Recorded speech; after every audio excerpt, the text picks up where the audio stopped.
Selamat berjumpa kembali Bapak Ibu, Saudari-saudara umat beriman terkasih dalam Tuhan. Salam sehat berlimpah berkat.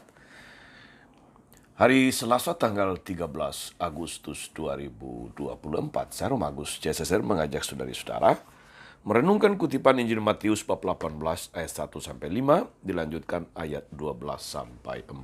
Kita dengarkan sabda Tuhan. Dalam nama Bapa dan Putra dan Roh Kudus. Amin. Sekali peristiwa datanglah murid-murid dan bertanya kepada Yesus, siapakah yang terbesar dalam kerajaan surga?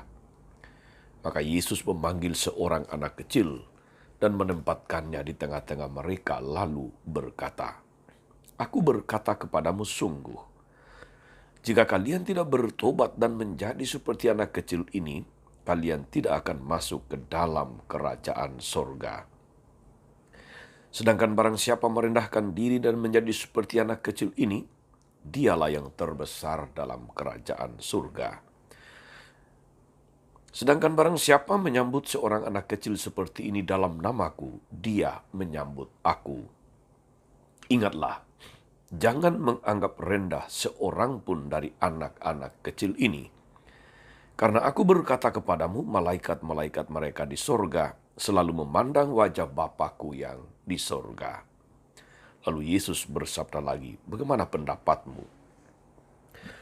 Jika seorang mempunyai 100 ekor domba dan seorang diantaranya sesat, dan seekor diantaranya sesat, tidakkah dia akan meninggalkan yang 99 ekor di pegunungan, lalu pergi mencari yang sesat itu? Dan aku berkata kepadamu, sungguh, jika ia berhasil menemukannya, lebih besarlah kegembiraannya atas yang seekor itu daripada atas yang ke-99 ekor yang tidak sesat. Demikian pula Bapamu yang di surga tidak menghendaki seorang pun dari anak-anak ini hilang. Demikianlah sabda Tuhan. Bapak Ibu Saudara-saudari umat beriman terkasih dalam Tuhan, pada hari ini Yesus mengajak kita untuk terus-menerus membangun sikap tobat. Sebab meskipun kita sudah dibaptis, sudah terbebas dari dosa asal, tapi kita masih memiliki kecenderungan untuk berbuat dosa dan sering pula mengikuti kecenderungan itu sehingga kita jatuh ke dalam dosa. Oleh karena itulah saudara-saudari kita diajak untuk bertobat. Dan proses pertobatan itu dimulai ketika kita bisa seperti seorang anak kecil yang merendahkan diri. Karena anak kecil itu selalu lebih rendah, maka harus merendahkan diri. Yang polos, yang jujur apa adanya, dan lebih-lebih patuh tergantung kepada orang tua. Kita sebagai anak-anak Allah sudah sepatutnya mempunyai ciri-ciri seperti anak kecil ini. Yang merendahkan diri, yang polos, apa adanya, yang jujur, dan patuh kepada Allah Bapa kita dan tergantung kepadanya. Saudari-saudara umat beriman terkasih. Sebagai orang beriman, kita diharapkan berani meninggalkan topeng-topeng kemunafikan yang seringkali menghiasi hidup kita.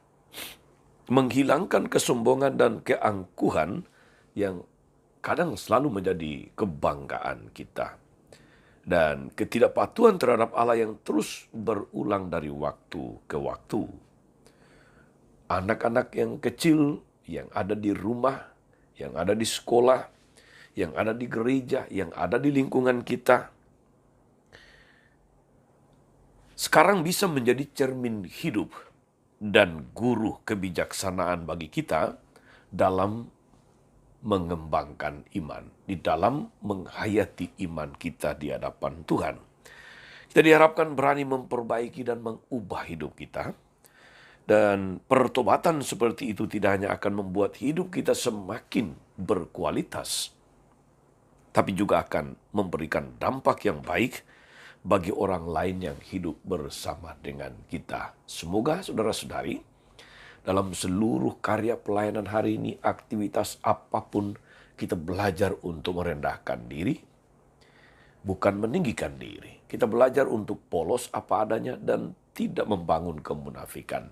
Kita belajar untuk jujur dan bukan kemudian ada udang di balik batu.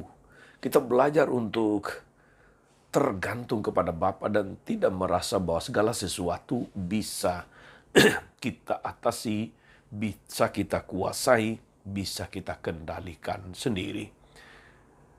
Tuhan Yesus memberkati kita semua. Amin. Ya Bapa yang penuh kasih, kami bersyukur karena Engkau berkenan memandang kami sebagai anak-anak-Mu yang hendaknya juga memiliki perilaku seperti anak-anak kecil di hadapan-Mu, yang merendahkan diri, yang polos, jujur apa adanya, yang tergantung hanya kepadamu. Semoga kami memiliki kerendahan hati dan niat yang kuat untuk bertobat, sehingga kami mampu untuk terus membenahi hidup seturut kehendak-Mu.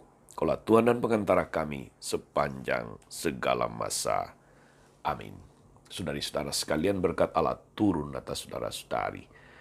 Atas mereka yang kita doakan atau kita janjikan, doa mereka yang sakit dan menderita, segala rencana, karya, dan pelayanan hari ini, Bapa dan Putra dan Roh Kudus. Amin.